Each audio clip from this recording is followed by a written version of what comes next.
You know, I haven't talked any more about colors than since I was 10 years old and had one of those Crayola boxes. You know, I have no idea about colors anymore. Again, we think we're doing red. We're surrounded by oranges and greens, and we're in gray. I don't know. All I know is that we have we have a new partner on the program, and maybe they can do something about warming up this office a little bit. Yeah, we'll talk about that. Yeah, all right, bye. Season 2, Episode 8 of Niagara 411 Live with Lee Sterry. Welcome to us. And I was talking about a new sponsor. We would love to welcome Performance Heating and Air to the sponsorship and the family of Niagara 411 Live. And to tell you the truth, I'm hoping he can do something to warm up the office a little bit. We'll talk about that later. But we'll tell you more about our new sponsor also. But as always, we are fueled primarily by Gale's gas bars. We are powered by WeeStreem. And we'll talk more about WeeStream as well. They are behind the camera even as we speak. Kevin Jack, my partner in crime here. We are also partnered with Niagara 411, Nick, and hey there, Nick, and all of you contributors to Niagara 411. And of course, we are housed and hosted by Fiddler's Pour House, which we are going to enter in a matter of seconds. We are going to take you to Switzerland today. We're going to talk to Para-Bob, Mr. Para-Bob. We'll fill you in more. You met him a couple weeks ago. We'll talk to you more about that. And a whole pile of things coming up in the show today. Come on in. Beautiful sunny day in downtown St. Catharines on St. Paul Street. And yes, we hope to hear a little bit later today that Niagara's restrictions for the COVID-19 thing will be lightened up just a little bit. So we're going to just take a few seconds to get ourselves settled, and we will be right back.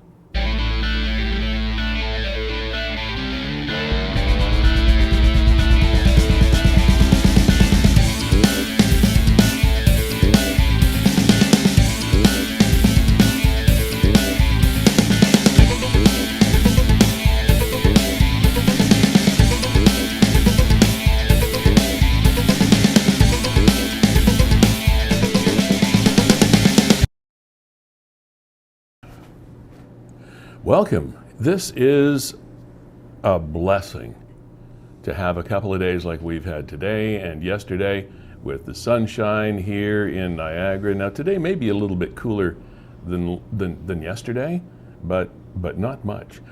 It is a pleasure to, oh, gotta get rid of these things, yeah. That's just rude, isn't it? Okay.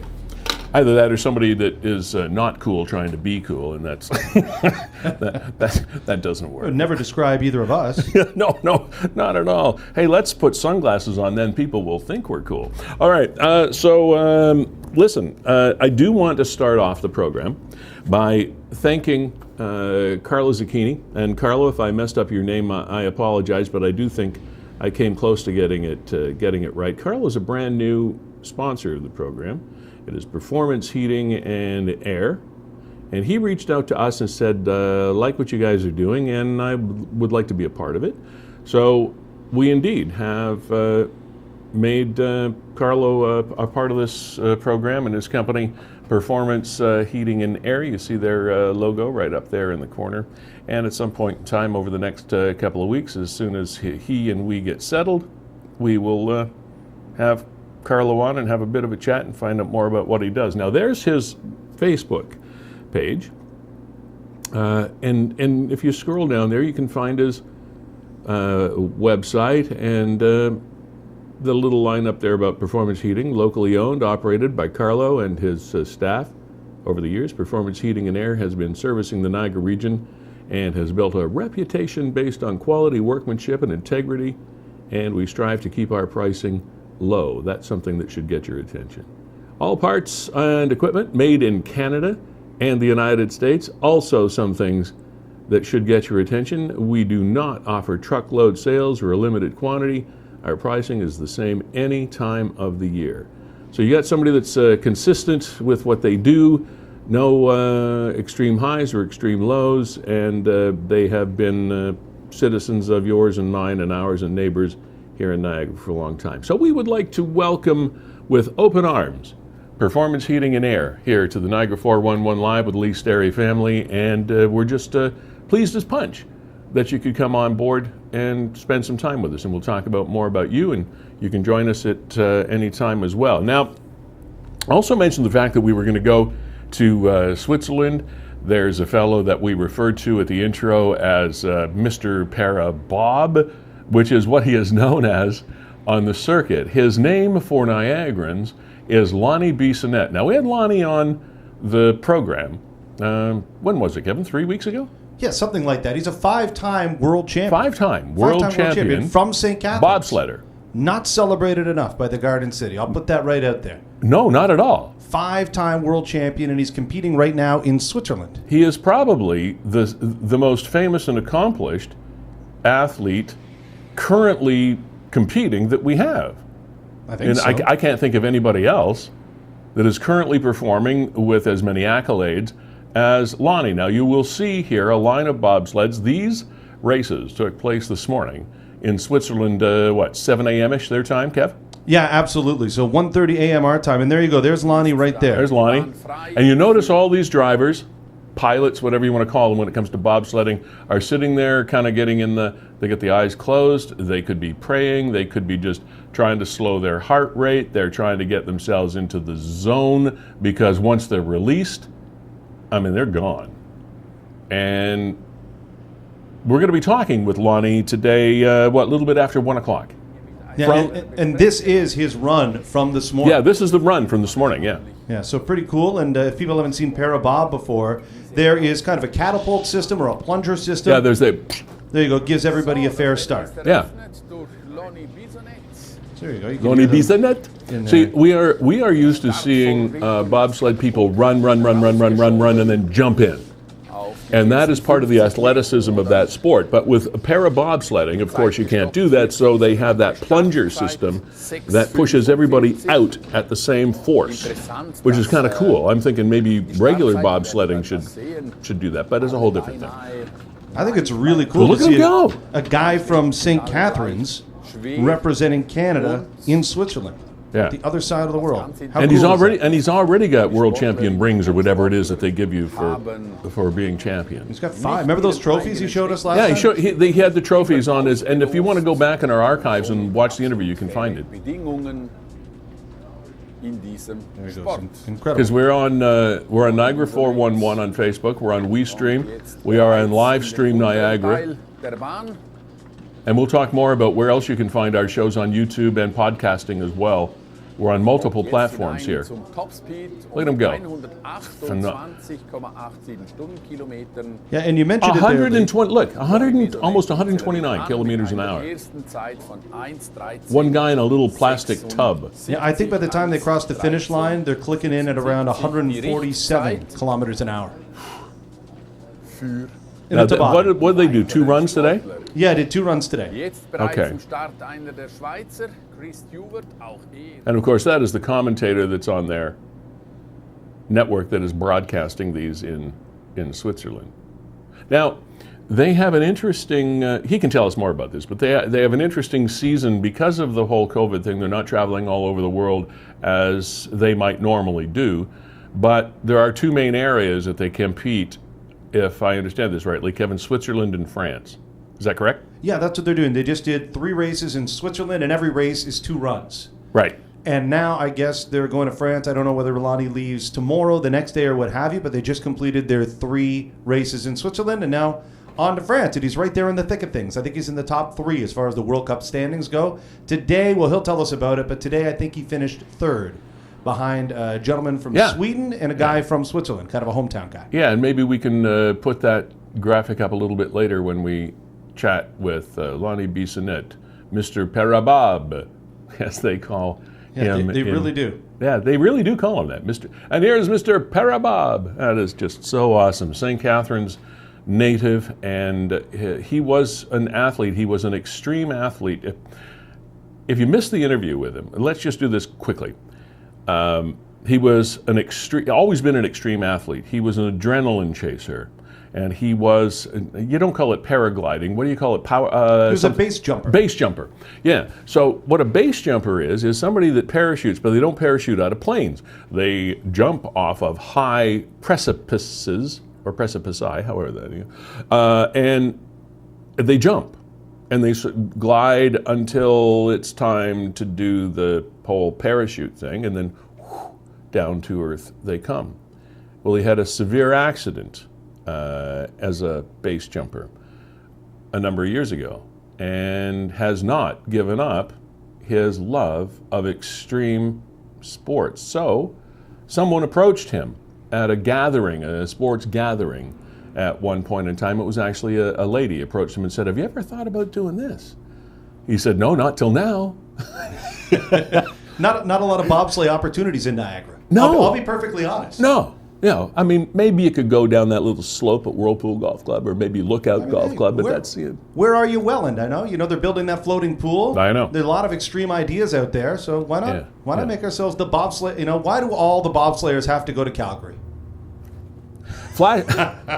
Let me think. Rocky Mountains. But anyway, long story short, well, too late for that. But long story short, he has been a worldwide sensation and a massive success in his newly chosen sport, and we'll be chatting with him a little bit after 1 o'clock today.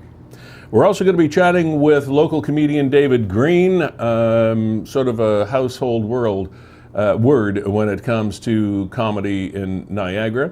And he's going to give us an update on the state of comedy in Niagara and what's going on these days. Because anytime performers are inhibited from performing, i.e. COVID, it creates a whole different sack of hammers with how they live their lives. So we'll chat with Dave and find out what's going on in his world, as well as the comedy world of Niagara. Also, 1 o'clock, Dave Bennison, been on the program before. He is a trucker. He is a big rig truck driver, works for Challenger. And just this past week, you may remember the fact that border crossing protocols have changed with regard to COVID. Now, not just protocols with regard to Canadians coming back into Canada from being away on their vacation or whatever it is, but it has also changed the rules and regs and the procedures for truckers, which up to now has been fairly simple for people to do it on a regular basis. Dave is going to bring us up to date on that when he joins us in the neighborhood of 1 o'clock today.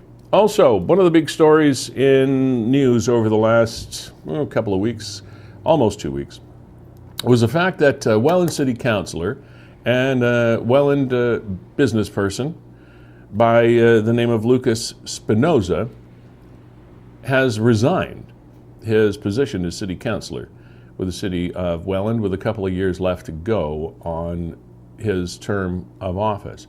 He claims of harassment online and otherwise, and has said it is enough. He's had it, he's done. It's not worth it to feel that his business and his family and his health has been threatened. He submitted a letter to the mayor, as well as the other, went through the official channels of the city of Welland, and he is awaiting us in the green room right now. Lucas Spinosa, welcome to the program. Thanks for carving out some of your time. We don't have him yet? We don't have Lucas yet. Sorry about that. Oh, this is just a still. I thought he was sitting there waiting for us. Sorry, Lucas. Just teasing the audience, letting them know if that was him, he's doing a great mannequin. You are also teasing the host, and that is not forgivable. But well, there he is at the Black Sheep Lounge on Niagara Street. It's the Black Sheep Lounge and Coffee Roasters in Welland, and we may have to be a little bit flexible here, because with anybody that is in the food service or coffee service industry, the lunch hours are always the busiest. And while we are not, of course, in a situation where people can actually go into food service areas and purchase their wares, it is still busy. If you've ever seen the lineup from coffee shops that somehow end up out in main streets these days, or people going through drive-through windows, you can imagine they're pretty busy. So Lucas and I set up a time which would be about now, which was why I was a little confused by that picture Kevin put up on the screen. But that's okay, Kevin. We'll talk about it later. Okay. Anyway, Lucas and I agreed that somewhere around 12:15, which is now, that we would have a chat about what's going on with him. Why don't I throw up another confusing picture? Let's do that, Kevin. There you go. This one confounds All right. me. Yes, COVID. We wanted to talk about this too. Now, remember. Can my voice get any higher? Remember, we were chatting about grays and reds, etc. Well, at number 20, do you see? Look along the left-hand side of that list. Number 20 is us. Is Niagara. You will notice that Niagara is portrayed there in a lovely shade of gray and surrounded by whites and oranges and yellows, and we wonder why. Now, what this is, the center column is the number of cases per 100,000 people that have been reported. There's Lucas there. He'll be around in a bit. So what that number is the number of active cases per 100,000 people in these communities. Niagara's number is 27. North Bay is 27. Porcupine, where the hell that is 26. Haliburton is 25. I don't want to live in Porcupine. The weather is sharp. Okay. Yeah, I'll give a shout out to my buddy Johnny Iacola, who's from South Porcupine. Really? Yeah. Okay. He's a lawyer in Welland. He's a lawyer in Welland. A lot of hockey guys know him as Johnny I. And he's from Porcupine. He's from South Porcupine. Apparently it's a good place to be from. I guess so, yeah. Yeah. Now, so there we are. That's what that middle line means. What the column on the far right is how that number has dropped, the percentage that has dropped since when? February something or other? In 4 days. In 4 days. So these are the stats from Monday, I believe. Yeah. And the differential is from the 18th to the 27th. So we are down 28%, which is pretty darn good. Which would normally put us, as you can see there, would normally put us into the green, right? So I don't know. I think on that column, Lee. Sorry, the green is if you went down. The red is if you went up. Okay. Right, but we're surrounded. We're surrounded by orange. We're surrounded by colors and yellow. We're surrounded by orange and yellow. Like I said in my office, this Crayola box of colors that we're dealing with now is getting confusing. But you're probably right. Green is good. Red is bad. But down 28%. And so you can understand why people who depend on trade coming through their doors to survive are upset about where Niagara's color zone is. And most people lay it at the foot of one guy. And that is Acting Medical Officer of Health for the region of Niagara, Dr. Mustafa Harji. And he may be starting to feel the heat a little bit because he has been a little bit more public lately with letters to counselors, et cetera, about where he is and how he stands, et cetera. But it's getting harder and harder for the general public to buy into his argument. As a matter of fact, it's now impossible for most of people in Niagara to buy into his argument that we should stay in gray and maybe move into red. Now, tomorrow apparently is the day, as we were talking about earlier, that once again it will be announced. And also a couple of weeks ago, we went out on the proverbial limb due to some what we believed was very, very credible information, because every business around Niagara was dealing with the same information, and a lot of it came through regional councillors because they believed as well that things were going in a certain direction or had been told that it might, etc. We were told that we should be, here's all these disclaimers, we were told that we should be moving into red as of a couple of weeks ago. Well, that didn't happen. We stayed in gray. So And again, there's the numbers in front of you that kind of make you want to go, what? So we're still thinking red. There are those that think we should get bumped up even to orange with the numbers that we're seeing here in Niagara. If we went to orange, I would be incredibly surprised. So that's where we are as far as the COVID thing. We have no more really to say.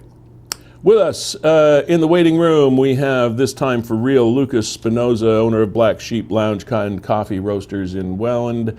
And I guess, what do we call you now? Do we call you former Welland City Councilor now, Lucas? If you'd like to, you absolutely can. Okay, is it official, or like, are you off the payroll? Yeah, it's official. Yeah, that's correct. All right.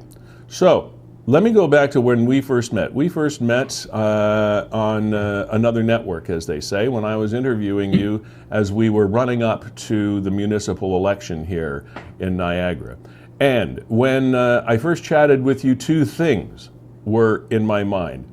A, I wonder if the city of Welland and its constituents are ready for, and to be perfectly honest, a young man that looks like you and not me.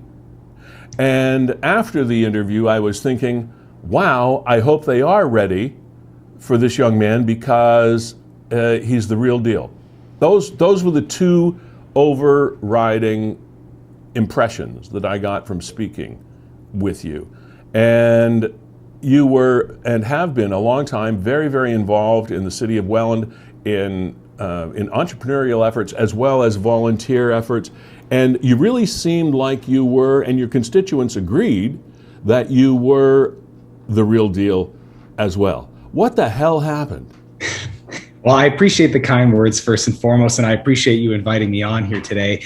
I told myself after I resigned that I give myself 2 weeks to, go out there and try and spread the message as to why, because I think I owe that to the people of Welland and also Niagara, the people that have been following, and not just my political career, but also my professional with the Black Sheep and personal life as well.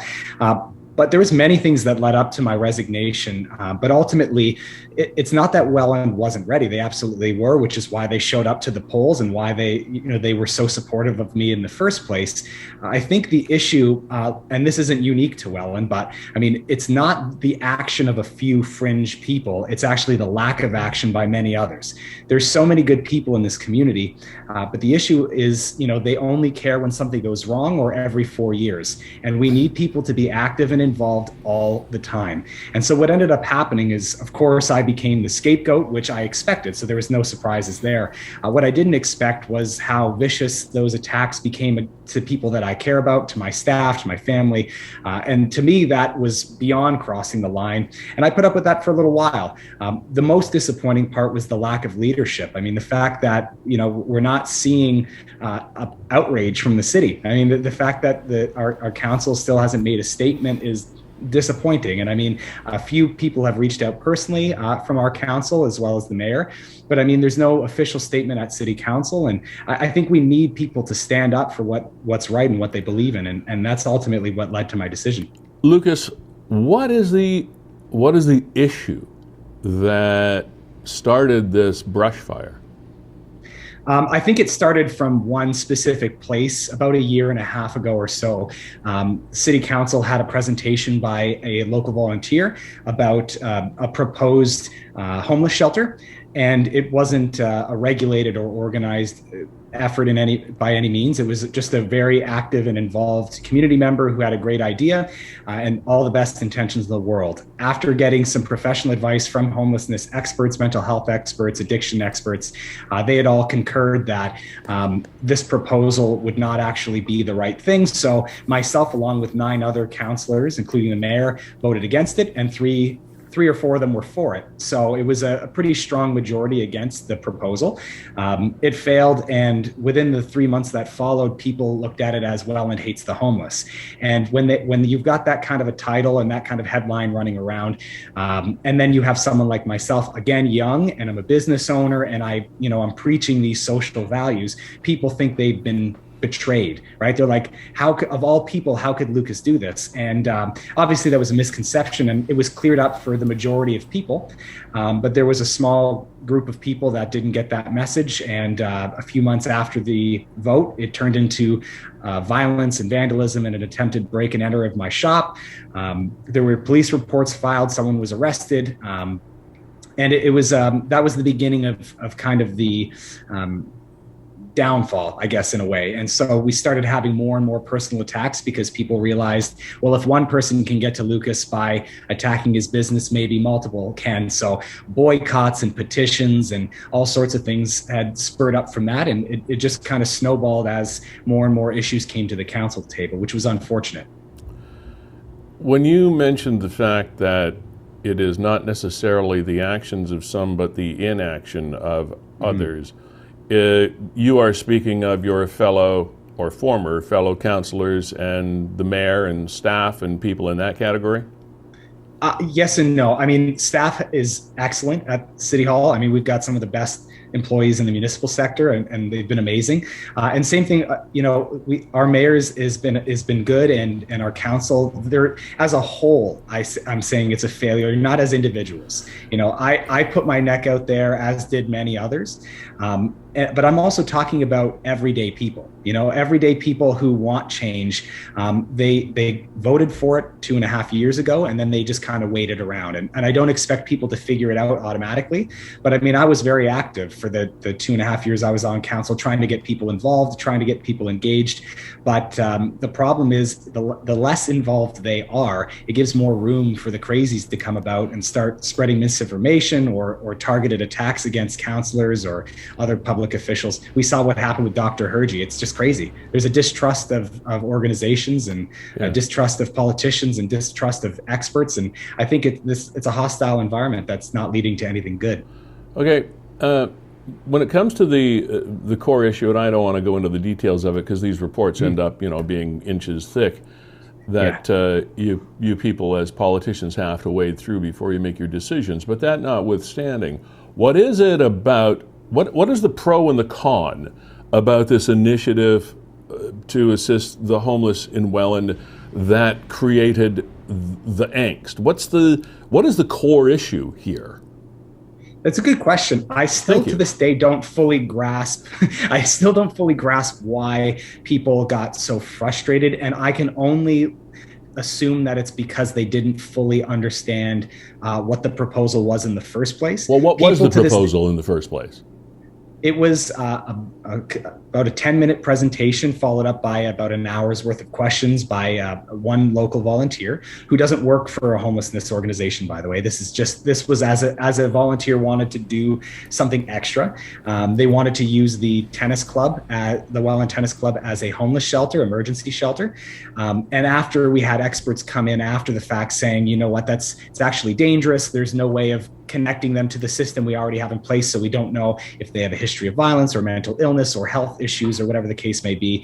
So for that reason, it was actually more dangerous to have an emergency shelter that was unregulated as opposed to voting against it and figuring out another initiative. So I think that was the case. Okay, all right. So there was a couple of mixed messages thrown into the mix, and the no vote was confused with a reevaluation of the proposal.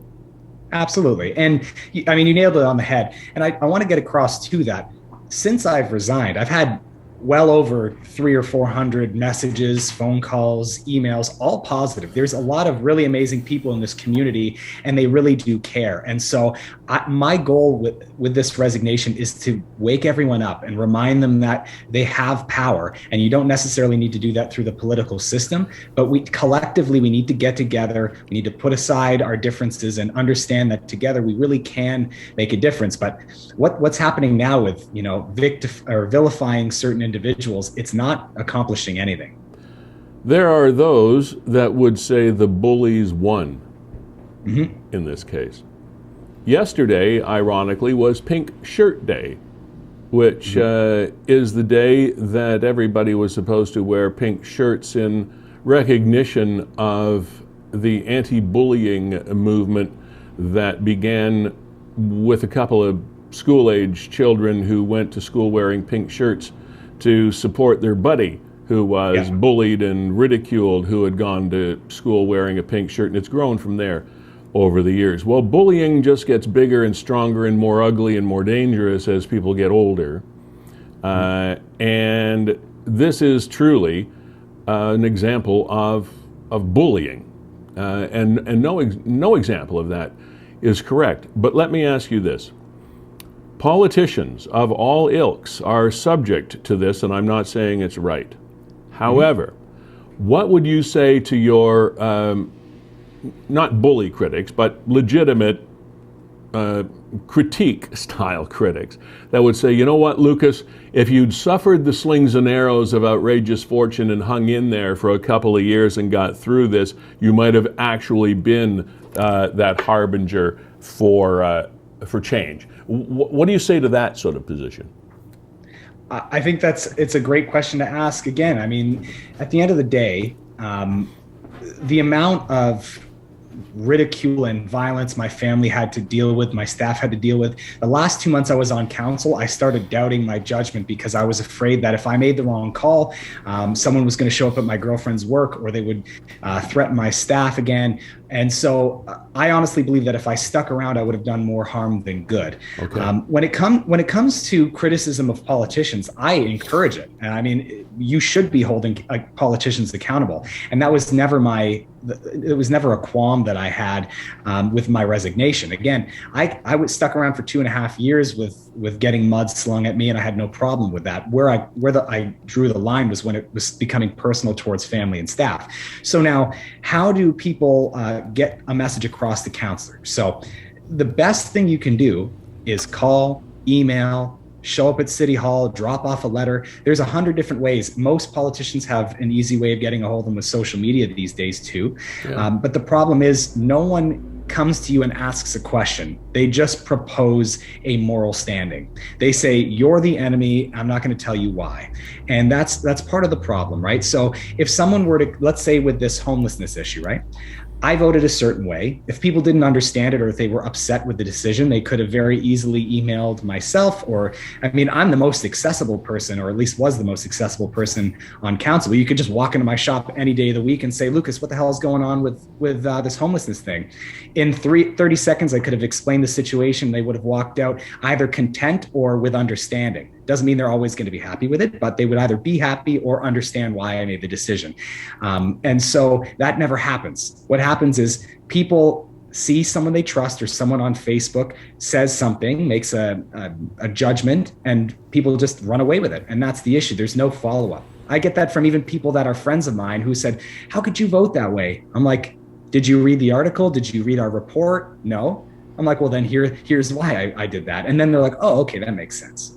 Yeah. But I mean, I've made mistakes, and I've been very open about them, because I think it's important that politicians accept when they've made an error in judgment, or even if it's in good faith, even if you've made a mistake and you really didn't mean it to happen, you should still own up and apologize for your mistakes. I've done it officially once, and unofficially probably 2 or 3 times.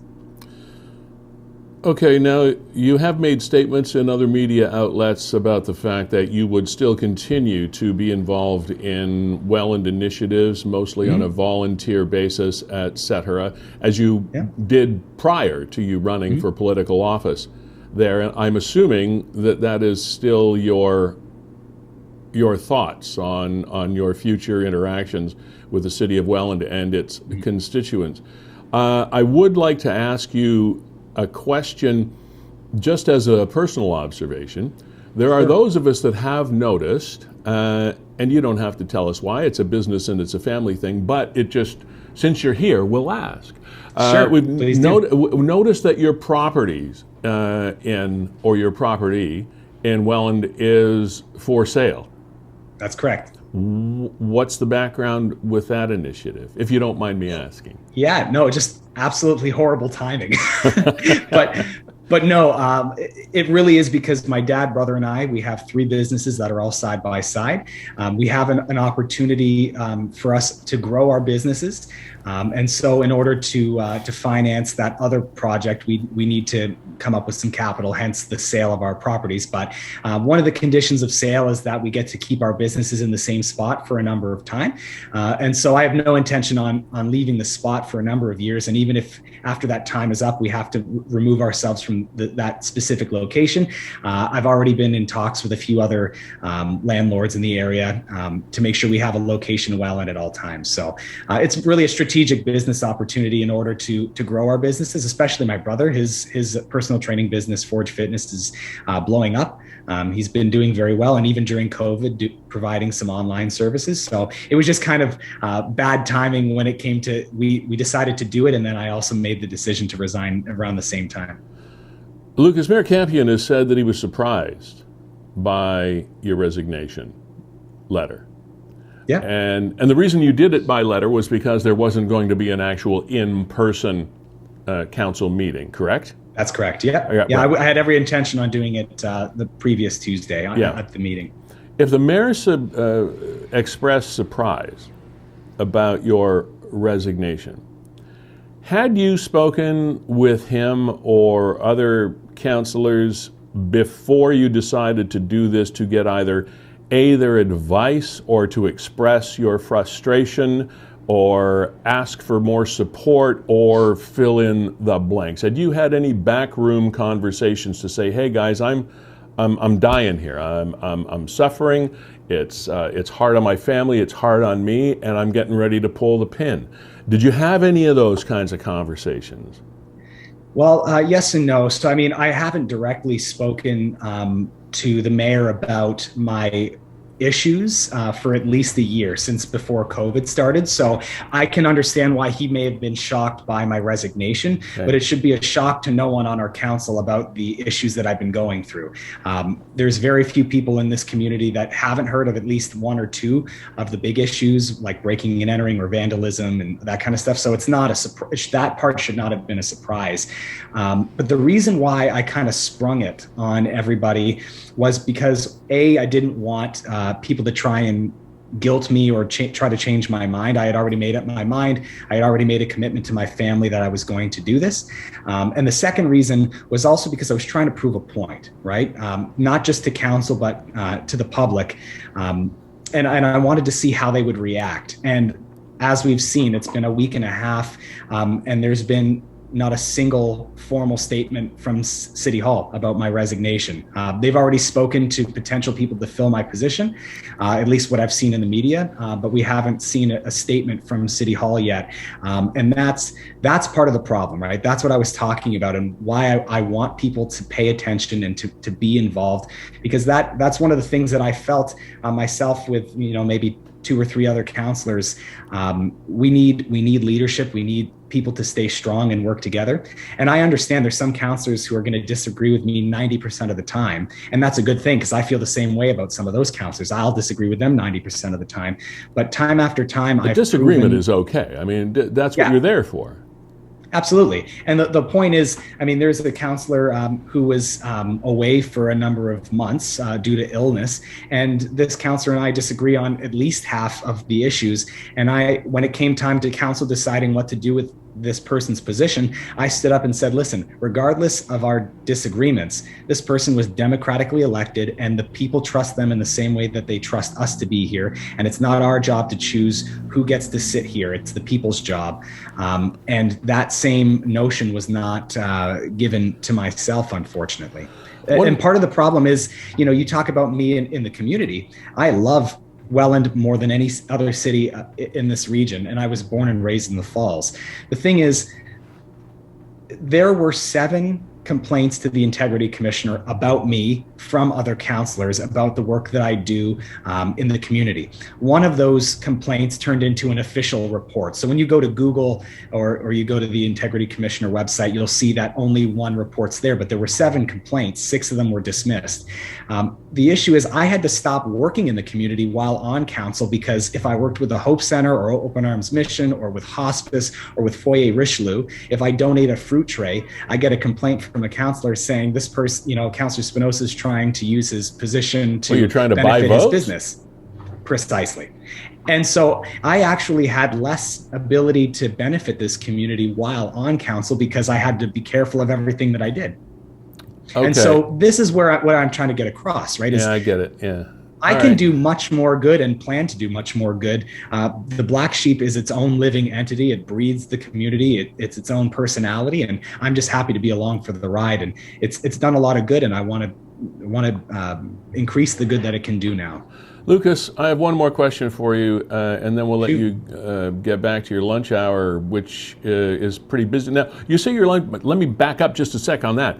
You say your lunch hours are fairly busy. What is it, all take out and drive through and pick up and all that kind of thing? Because you cannot have customers in your location, right?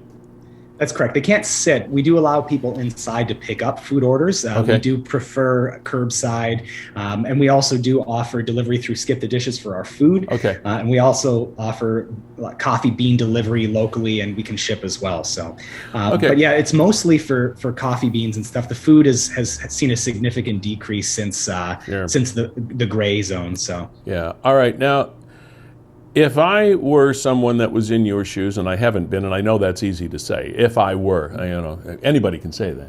But I think when I'm in the process of making a decision of, do I step away for all the right reasons, or do I stick it out? One of the reasons I might choose to stick it out is because there were enough people in your ward in Welland that liked you and what you stood for to elect you as their municipal government representative for 4 years. So that to me would be where the rubber hits the road. How do you feel, and how do you rationalize that decision when you know that there was a significant number of people in your area in Welland that said, "Hey, Lucas, you're our guy"?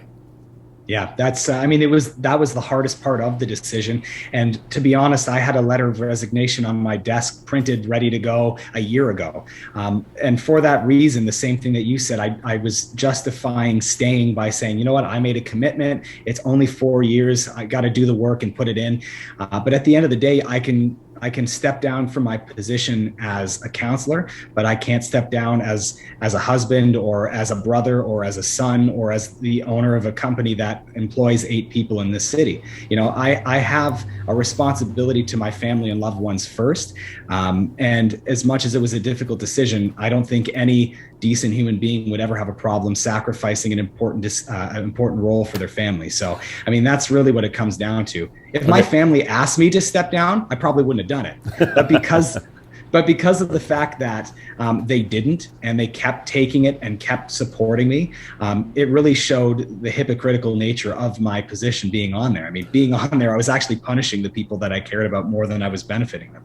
Lucas, I said that would be the last question, and I shall make good on my commitment. Thank you very much for taking time out of your busy day. I appreciate you being here. And I know that you'll still be involved in Welland, and for that, the Rose City thanks you. And we thank you for your service and your candor with the conversation today. And hopefully we'll talk again. For sure. Lee, thank you. Kevin, thank you. Everyone watching, I appreciate it. And if you need anything, you know where to find me. Thanks, Lucas. Bye. Anytime. Thank you. Lucas Spinosa, complex young man, and interesting conversation. Kevin, we live in an age of bullying from so many different directions. I myself got in just a stupid little, I made a comment on one thing, and I'm not going to go into it because it's irrelevant and ridiculous, but all of a sudden it's like it's like the hermits come out of the village, and you don't know where to look. And I go, whoa, I'm really not going to make comments. It's too easy. It's too easy with social media to be a bully. Yeah. It gives everybody a public voice. Everybody can take pot shots from behind their computer screen, behind their cell phone. And it's cruel. You don't know who they are. Sometimes you could be getting all worked up because a 13-year-old kid in Arkansas has decided to toy around with Lee Sterry's emotions, and that's what you got to deal with today. Yeah, and it's cruel because, well, you know how things are misconstrued. They take one word and reporters, news people, they talk about mainstream media. And I came up through the mainstream media for the last 40, way too long. But in my world, it was never intentional to try to slant things one way or another. Print media has sort of been that way because that's the way print media. I mean, going back to Randolph Hearst and the Washington Post and the New York Times and all the people. I mean, the newspapers have had always sort of a political leaning. It's just what they do. I'm not condemning it or championing it. I'm just saying it's more of a print thing than an electronic media thing. And it's always been that way. And that's, it's okay. It's just the way it's been. But that doesn't mean that they don't want to tell a balanced story. I know that newspaper reporters do attempt to tell balanced. I mean, all the local papers here went behind a paywall. So since that happened, I haven't been able to read many local stories. Yes, that's true. I read one the other day, and there's a lot of angst against a particular reporter in town. And I read an article. I was disgusted at how leaning it was, how half of a story it told. Yeah, well, I didn't know it had gotten that bad. Like, a lot of criticism has been laid upon the local newspapers. And I just kind of pushed it aside. Again, almost maybe this is bullying. And then I read an article and went, wow, this is what they're talking about. Yeah. Okay, I get it now. This is not fair. This is not balanced. This is agenda driven. And that's one of the things that, and I'm not going to get into a media wars because that's the last thing I want to get. I've been in that, done that, got the T-shirts, got the scars, like General Custer wears arrow shirts. I got the thing. So the fact is that language matters, and I've discovered times when I've stubbed my toe. I mean, you don't be in the media for 40 plus years and not make mistakes. I've said things that, okay, I was intending to get that point across, but it came out that way. It came out a little skewed. So intentions are great. Good intentions and $2.50 will get you a cup of coffee at Tim's. So that's just about it. But the fact is, language does matter. You can use one word and it gives people an impression in one direction, use another word, and it completely changes the dynamic of the point you are attempting to make. And and people are very, very good wordsmiths much of the time if they have a particular point they're trying to make or a particular impression that they're trying to create. And we attempt to not do that here. And I apologize if we do. If we give you the impression at some point in time that, oh, well, he could have said this a different way, you may be right. I maybe could have said it a different way. And we're trying to break the mold, or let's say remold the mold, if we can, here. So that's why you shouldn't fear coming on, and you can join us. Let me mention this once again before we wait for David Green to come in. Due to the long conversation we had, and a great conversation too with Lucas, we have ignored our sponsors for way too long. Gales Gas Bars, we appreciate you for fueling this program as our headline sponsor, and always will appreciate your participation in what it is we do. And by the way, one of the things that I saw from Gales this past week when they posted on their Facebook page, and you can go to the website as well, which is simply gales.ca, is the fact that they have resumed normal hours for a lot of their stations and a lot of their facilities that they pared back the hours because of the COVID situation. There are still a couple of locations, 2 or 3, that are closed for short term, but the other locations are back to their regular normal operating hours. And again, all of that is posted on their website of gales.ca. We do proud to be the official suppliers of... Sorry. Yeah, roll that down for me again. Proud to be the official fuel supplier of the 2022 Canada Games, too. Awesome. Thank you very much for doing that. So, delivery of petroleum products throughout Niagara for all those years. So Gail's a lot going on still with that company, as all companies having challenges through COVID-19. And Lee, we do have David Green in, well, appropriately, the green room. Yeah. But before we do that, we should mention, right over your shoulder there, we have a new sponsor on the show, so let's give them another plug, because Performance Heating and Air. Carlo Zucchini, thank you so much for reaching out to us and saying, hey, I'm interested. And we said, hey, we're interested in having you, and we'll talk a lot more in the weeks to come. And even with Carlo, they've been doing, they're locally owned, obviously, business. We're Niagarans for Niagara. They've been servicing the region, built a solid reputation in their category of sales and service. The pricing is the same any time of year. It's not an up and down and look for sales, etc. They just are a good, consistent provider of quality service and quality products through Performance Heating and Air. And thank you, Carlo, for being here. David Green, out of the green room into the light. Hello. How are you? How are you? I'm fantastic. How are you? I'm good. Where are you? I am in my basement, Lee. I'm in my basement. That's your basement? That's my basement. My condolences to your family. It's okay. They're out right now. They're out. I do have exciting news, though. Just what was delivered to me. This little rubber stopper for sink. I recognize that, yes. It was given to me by Gales Gas and Performance Heating and Air. So just a little plug there. There it is. Oh. I'll get that in there for the sponsors. David is, in case if you've been living under a rock in Niagara. Why am I laughing so hard at that? I don't know, but that's what he tries to make you do. If you have been living under a rock in Niagara, you may not realize that David Green is the king of the pun. So when he says there's a little plug for Gales and Performance Heating and Air, it is a little plug. I do apologize sincerely. I'll be honest with you. You can't apologize enough for that one.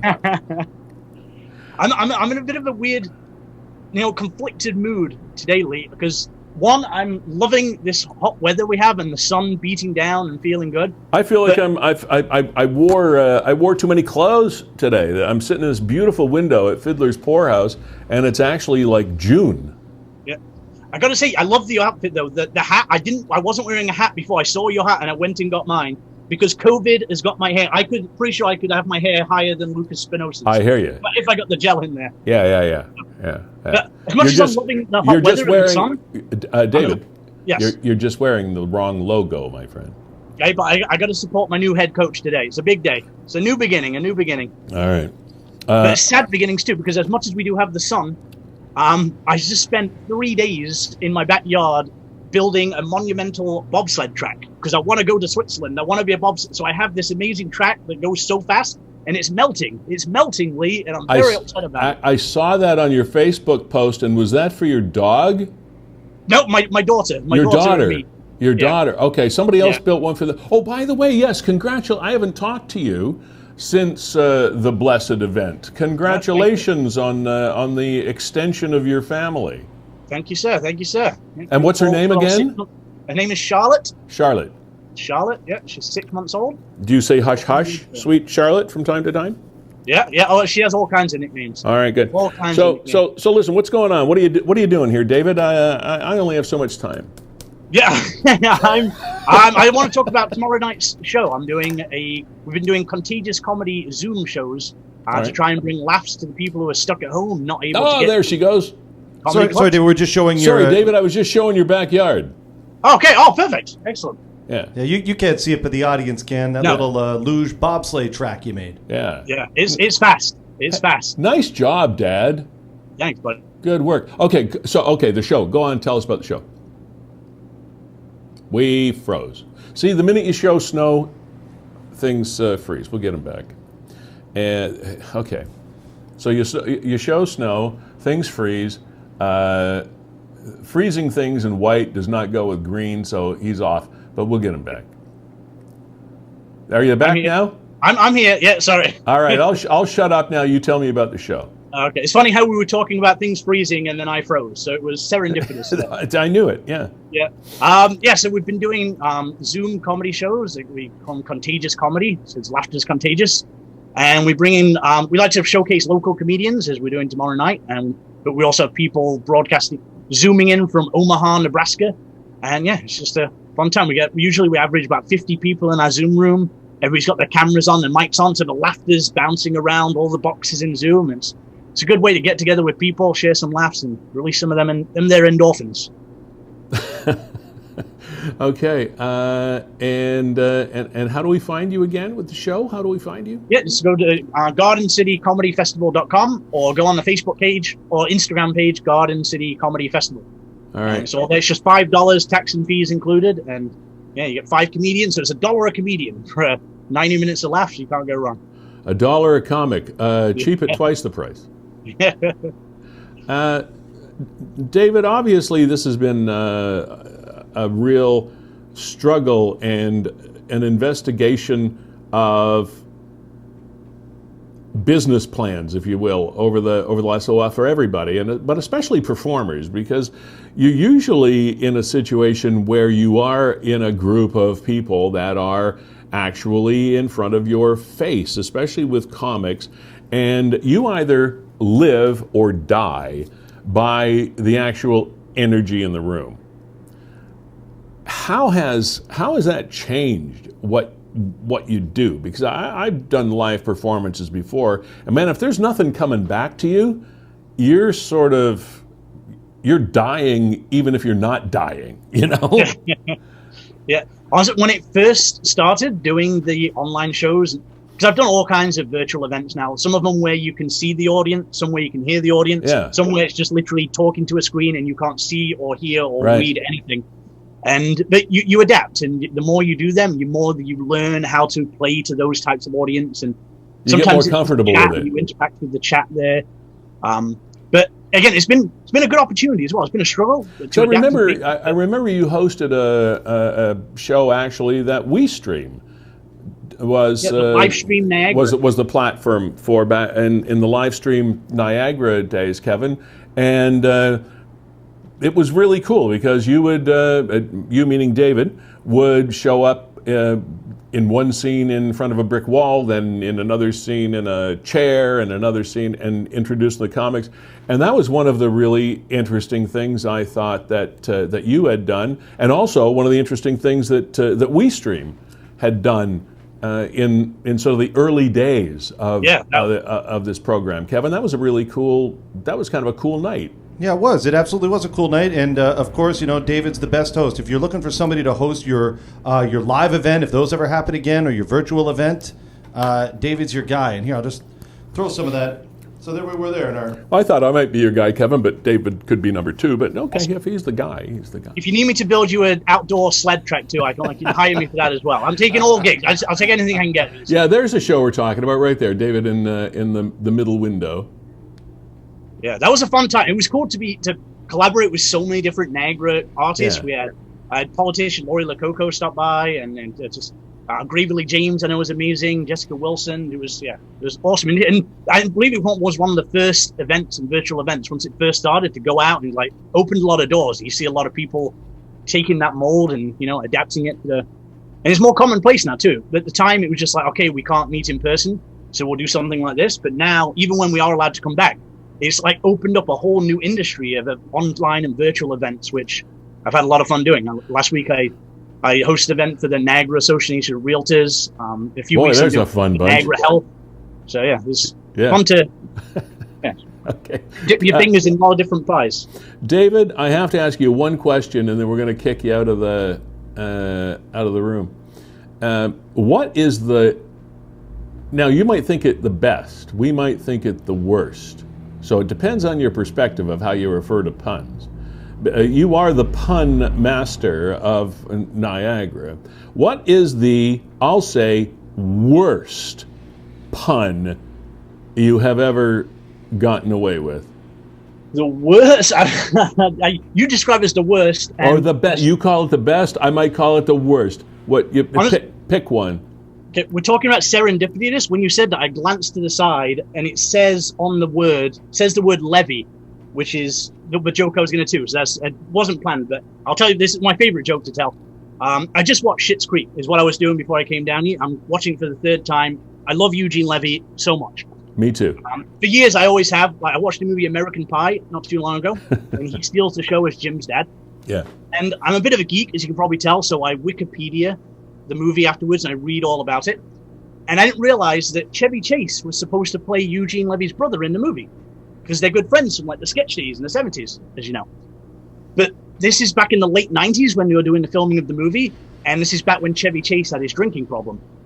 And when Eugene drove to take him to the sets, he didn't have any alcohol for him. So, bye, American Pie, drove Chevy to Levy, but Levy was dry, is what I'm trying to say, Lee. Is what I'm trying to get at. Yes. I do apologize to all involved. You can never not... There you go. David Green, ladies and gentlemen, he's here all week. Try the veal.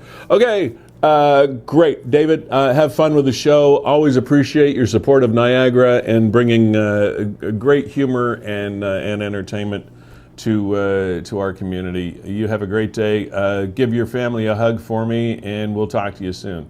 Thanks for having me. Have a great day. All right, mate. Bye. And the levee was dry. Long way to go. I know it's worth it. It's a long way to go for the payoff, but sometimes they are worth it. Would we happen to have Dave in the waiting room?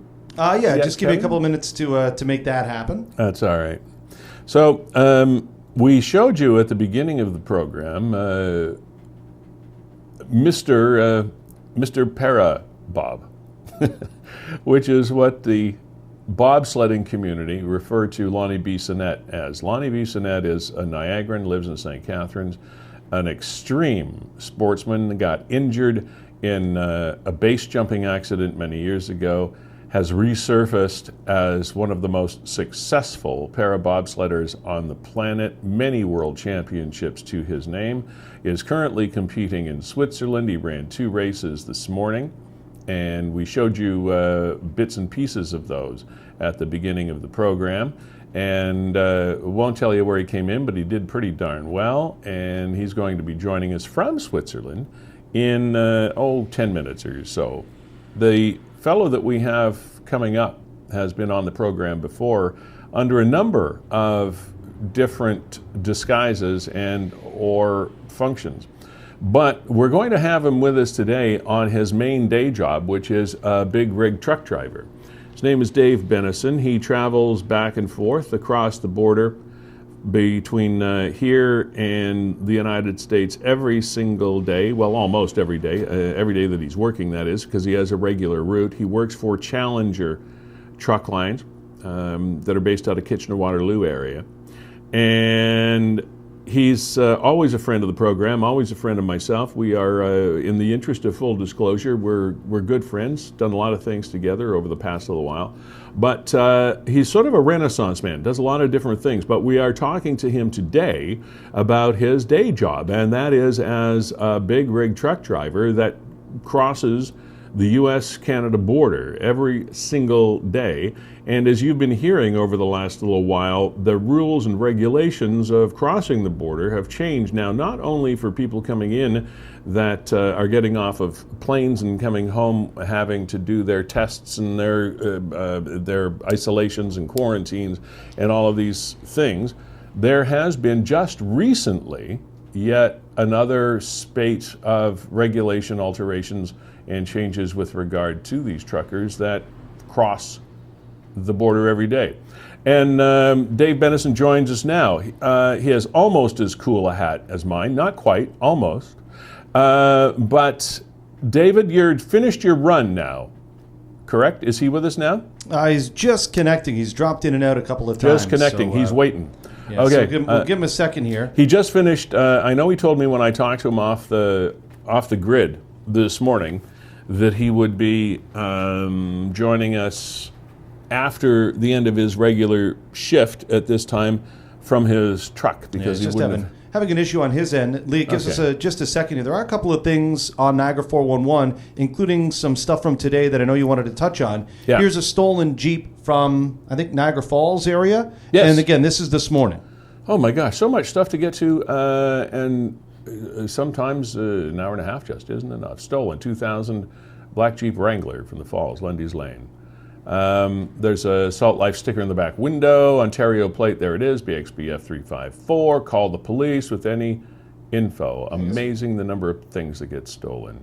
Now, how do they get stolen? Is it open? Is it running? Shouldn't need to be running. It's just sitting there. And I know. There was a story on Niagara 411 this week of somebody that did exactly that. They were warming their truck in the driveway, popped back in for a couple of minutes, came back out, truck was gone. Now, answer me this, Kevin, because you're the smartest guy I know. So, now, you don't know a lot of people. That's true. With regard to these automatic car starters, you know, that you press your fob and your vehicle starts in your driveway. When you do that, I'm assuming your car remains locked. Is that correct? Are you familiar with it? Because I don't have one. It totally depends on the system. Totally depends on the system. Okay. For example, for my car, the automatic starter, I actually have to press the lock button 3 times. So by default, the car's locked.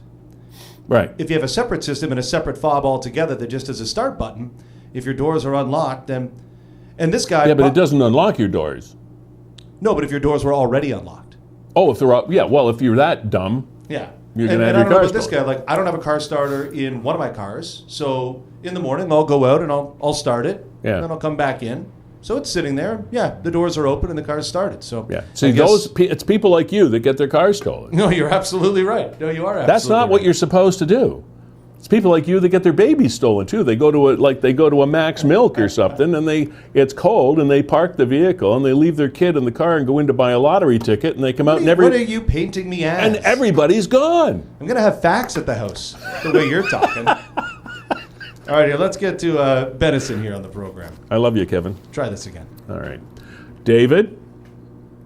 G'day, sir. Can you hear me? I can. You are unmuted. You are there, and I said this before. I said this before. Your hat is almost as cool as mine, but not quite.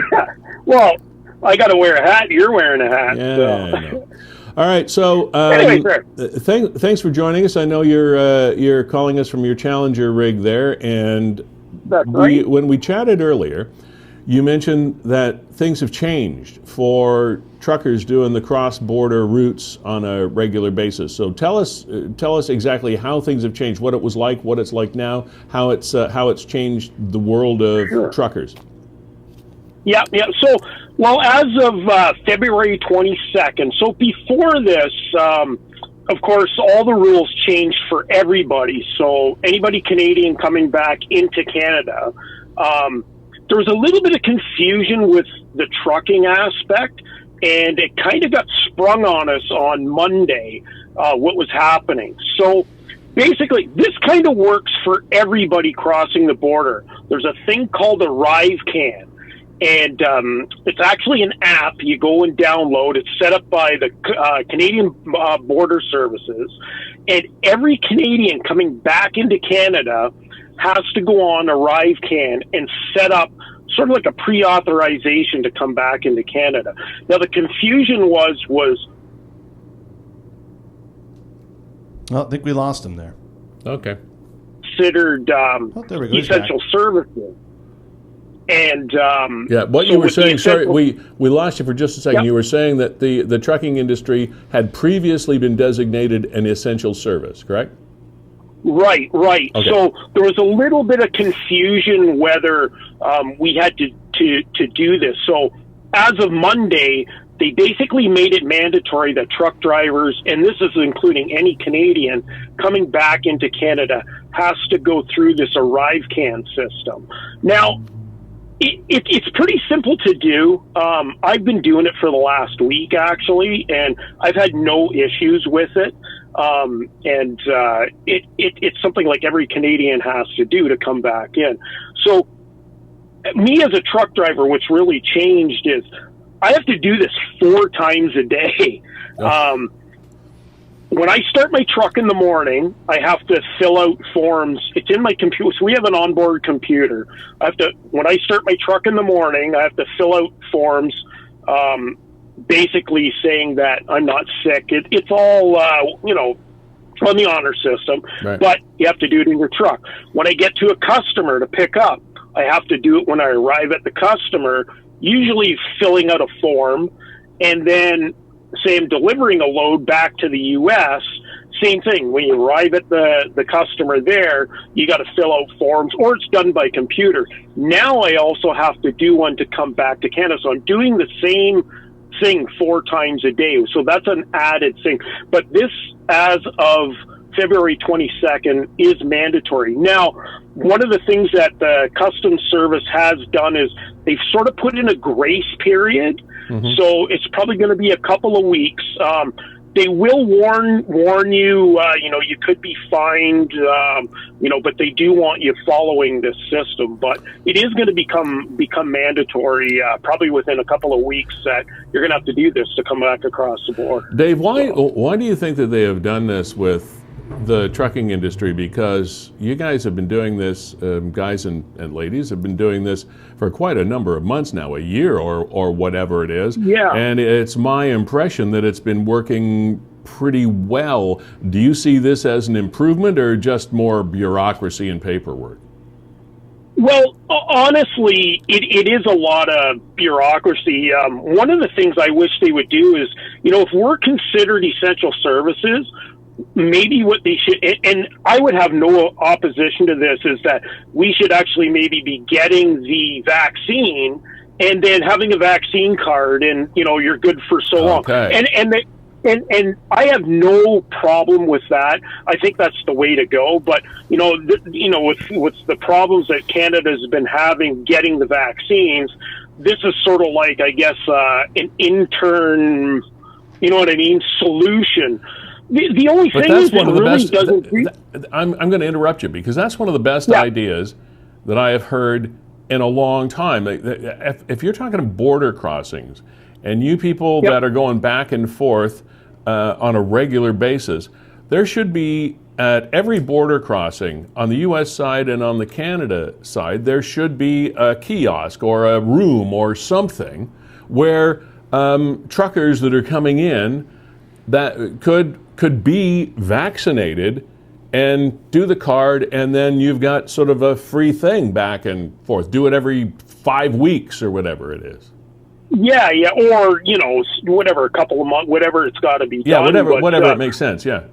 Yeah, and that would make more sense, because just one of the things that sort of blows my mind is just because we're considered essential services, we're just as vulnerable as anybody else. We don't have magic powers that say, you know what I mean, we can't get this disease. And now, one of the things that has changed too in the trucking industry, and so before I had a lot of contact with customers and stuff, that's all changed. So when I go to a place, there's no contact. I don't go inside anymore. A lot of times it's just putting the paperwork in the back of the trailer, and then, they put it back.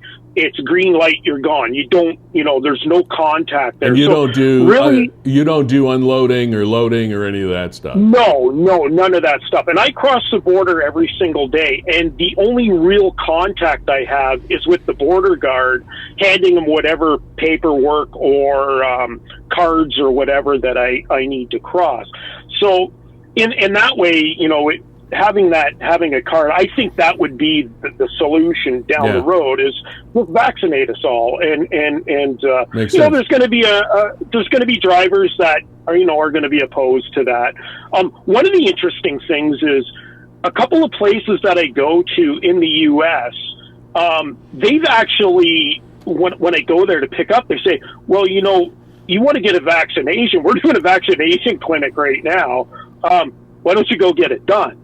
And I'm a little hesitant to do that, because if they roll out this card thing, with that, you know what I mean? Am I taking away a vaccination for somebody? Yeah, right. And it won't be valid, you know what I mean? Yep. Considered a valid thing. So I've abstained from doing that. But it shows you, like, right now, like, the U.S. is getting just hundreds of thousands of vaccinations, and where they can offer it to, like, me. So, okay, Dave, appreciate it for coming on, and good luck. Stay safe out there on the roads. Give our regards to Broadway, and I will. We'll hey, talk. Lee, can I mention one thing? This is one thing I wanted to mention, because it's very important for drivers or anybody that's logging into the ArriveCan to download the app. be very wary because there are apps out there that are going to ask you for your credit card information. There's actually already scammer ones out there. Make sure you go to the one that's set up by the Canadian Border Services. Okay. If they're asking for a credit card number, it's not a legitimate site. All right, thank you for that. You don't have to pay for it. Yeah. Thank you for that. Great advice. Dave Bennison, Challenger Trucker, thank you very much for being here, and we'll talk again soon, I know. Take care. Thank you, sir. You too. You're more than welcome. Okay, we're going to move on because who is our musical guest again tonight? We're going to play Revive the Rose. Revive the Rose. Fairly popular band. I believe they're based in Welland, but I mean, it's a Niagara band, and they just released a new single and a new video called Need You Now. And you know what? I got a lot of good feedback from Larry Las Vegas last week, too. Yeah, Larry Las Vegas was great. Yeah. So this is cool. I agree. All right. We are going to get to Lonnie here. We do? Who is Mr.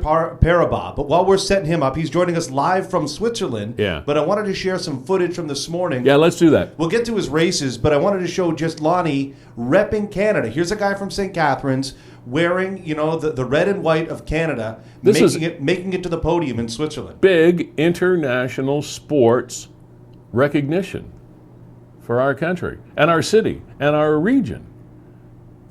Prize-giving ceremony. Weltcup-Rennen Nummer 3 hier in St. Moritz.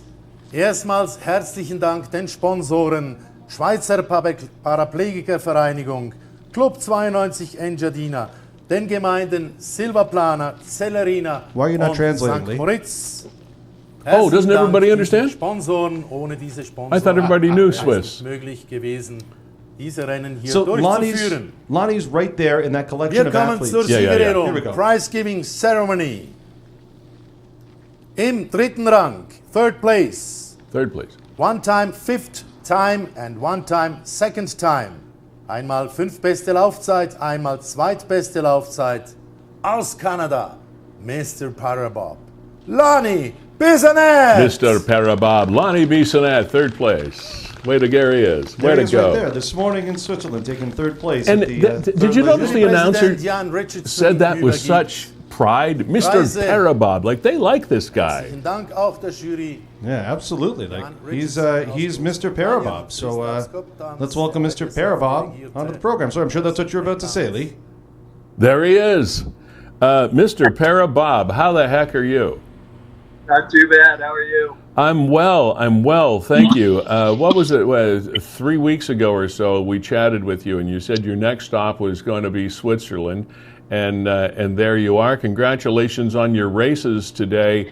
It was we played them for our viewers a little bit earlier, and we just showed. I don't know if you saw it or not. We just showed the announcement of your third place finish at that event in Switzerland today, and it was just really cool to watch you work. I don't think we could take that smile off your face if we tried. No, it's pretty awesome here. I love the sport, and the competition here this year especially is really tight. We've had 3 World Cup races so far, and we've had a winner on for each one of those races. There's been a different winner. Myself, I won one. Chris Stewart, and then Jonas Fry has won one as well. And right now we're in the thick of the World Championships. The World Championships is 4 runs total combined time. We've had 2 runs today, so we finish up the World Championships tomorrow morning. You finish them up tomorrow morning on the same track we saw you race today. Correct. And so then, you have 2 runs. Two runs tomorrow to finish the World Championship race. And now, do they do that in cumulative time? Yes, it's a cumulative time of all 4 runs. So you have to be consistent in all 4. Unfortunately, today I had a really good first run. It would have me in first place, and then I messed up on my second run and dropped me down into second place. So I'm about 43 hundredths of a second behind. 43 hundredths of a second. What an underachiever. I know, it's horrible. It's a good thing that, we didn't have, like that bite stuff that they have on the NHL games, because I was definitely cursing a lot when I got to the bottom because I knew I'd messed up. It was right in the middle of the track. I made a couple of critical errors that just cost me. Now, when you say you messed up on a critical error, what is a critical error when you're piloting a bobsled like that? Literally, it can be the difference between, you're traveling at that point. We're traveling at where I made my mistake. I was traveling at about 98 kilometers an hour. So I probably made my steer about a meter too far than I should have. Does that mean you touched the side? Which caused me to touch the side of the wall when I came out of that corner, which then it was a snowball effect because of the way the corners are set up. Yeah. So I came out of the first corner. The corners here are named instead of numbered. So I came out of telephone, tapped the wall between telephone, which set me up wrong for Shamrock, which is the next corner, which then caused me to tap the wall again before Devil's Dyke, and then it just killed me. It's sort of like pinball. If you touch one, it's easy to touch the other, right? Yeah, and sometimes it can take you a couple of corners to get everything back under control and where you want it, because it's so precise where you need to be and where you need your turn. So now, do you get a chance to do more practice runs, or are you just in competition only? It's game on here. So tomorrow morning it's World Championships. They reverse the order. So tomorrow the first heat or the first run, it goes fastest to slowest, and then the last run goes slowest to fastest. So because I'm in second place, I'll be the second one off there. How many competitors, Lonnie? 16. We had 16. 17. Yeah, we had 17 in the World Cup races. However, we had one athlete from Czech Republic that didn't qualify for the World Championships because they didn't have enough races prior to this. There's a minimum qualifying. You have to have 3 races on 2 different tracks. So they couldn't qualify for the race. So we have 16. So when you tee it up tomorrow morning, you're the second one off, and in the group, do all 16 get a chance to run tomorrow too? Absolutely, all right. All 16. Yeah, so you'll be going off you'll be in second place. Yes. Awesome. So and you get 2 runs. Okay, I got it. So how do you feel about your chances to pull off another world championship? I was feeling good after that first run. Right now, it's, I'm on the hot seat right now. I put myself behind the 8 ball with that second run, because bobsled is won and lost in hundredths of a second. So yeah. I need to put down 2 perfect runs tomorrow in order to have a chance. And when you say perfect, that means not touching anything ever. It's just like clean run.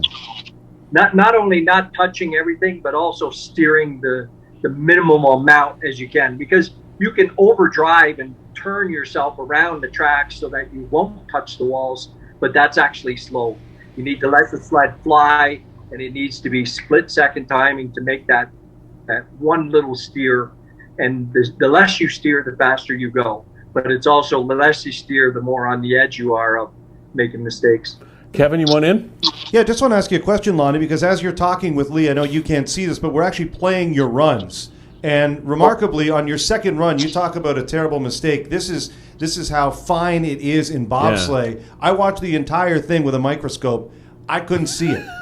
Yeah. So it's the tiniest little errors. But in both your runs, you seem to have the same pre-race routine, and the cameras really focus in on you, and we can see that your eyes are closed and you're almost in a meditative state. What are you doing?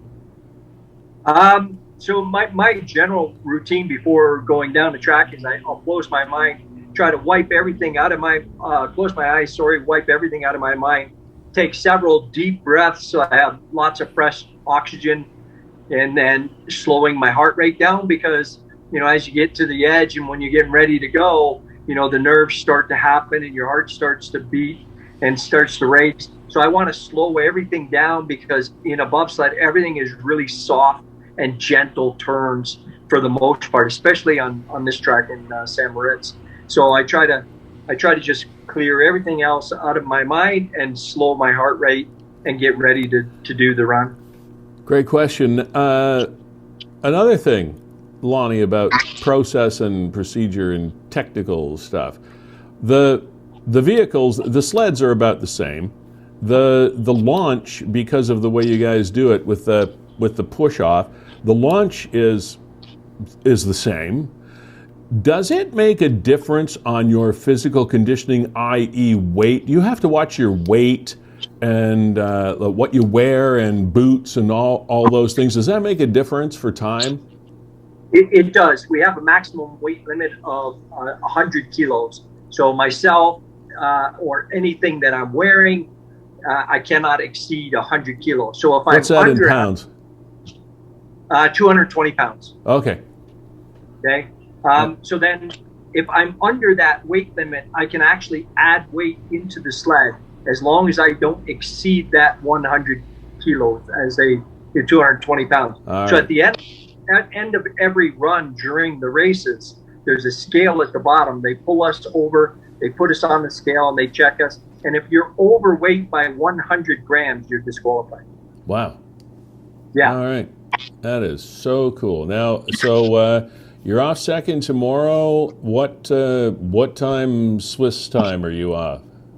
Swiss time, the race officially starts at 7:30 a.m. 7:30. We're 6 hours ahead of you guys, so that's 1:30 a.m. Ontario time. All right. So will you be going off at like what, 8 o'clock or something like that? Oh, I'll be going off at 7:31, 7:32. Oh, they're that close together. Holy cow. Yeah, as soon as the sled in front of you, as soon as it's done, they pull it off of the ice. The track is clear, and I'm ready to go. And it takes roughly, the times here in St. Moritz are about 1 minute 13, 1 minute 14 seconds per run. So, roughly a minute and a half to 2 minutes, I'm going off. All right. One more question, then we'll let you go relax. Where did the Mr. Para-bob name come from?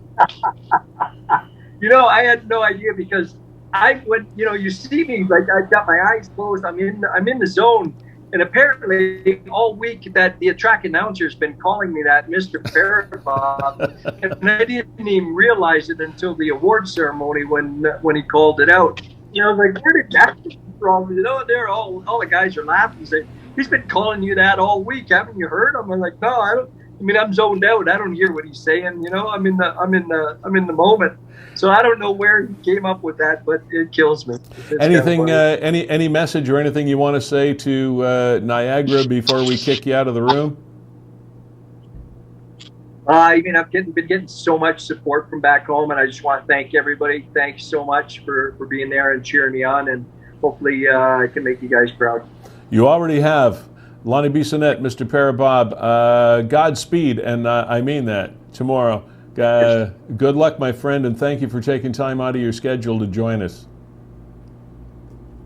Well, I think we may have just froze up at the right time. Well, that was a perfect time. Oh, no, there we go. He's back. And Lonnie, just let everybody know, you can watch this online, and you go to, is it the ISBF? Is that the governing body? You go to their website?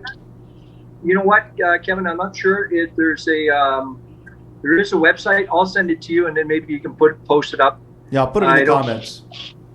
Yeah. Cool. Yeah. We'll do that. All right. Cool. Best of luck, Lonnie. You're the best, man. Mr. Para-bob, see ya. Isn't that so cool? Isn't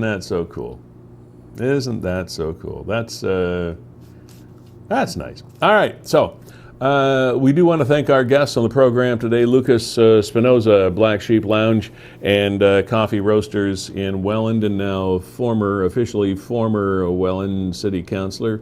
Wacky story from the whole bullying perspective as well, considering yesterday was Pink Shirt Day and all those things. Horrible what happens online to some people.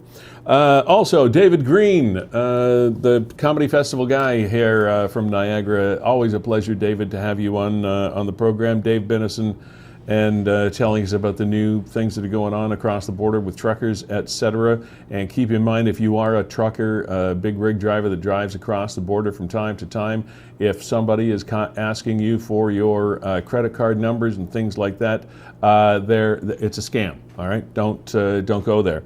And of course, Lonnie Bissonnette. Kevin, a pleasure working with you as always. The show has flown by, as per usual, in this beautiful Fiddler's Poorhouse. Fueled by Gales Gas Bars, this is 411 Live with Lee Sterry. We appreciate the addition of our new partner, Performance Heating and Air. Carlo, thanks for being here. We'll have a chat with you in the next couple of weeks. Nick and all collaborators of Niagara 411, thank you very much for also partnering with us. This is becoming quite the collaborative effort every week. This has been episode 8. Next week, season 2, episode 9 of the 411 Live. We are going to play you out. I hope you have yourselves a beautiful sunny Thursday and a fabulous weekend. Spring is just around the corner. Cheers.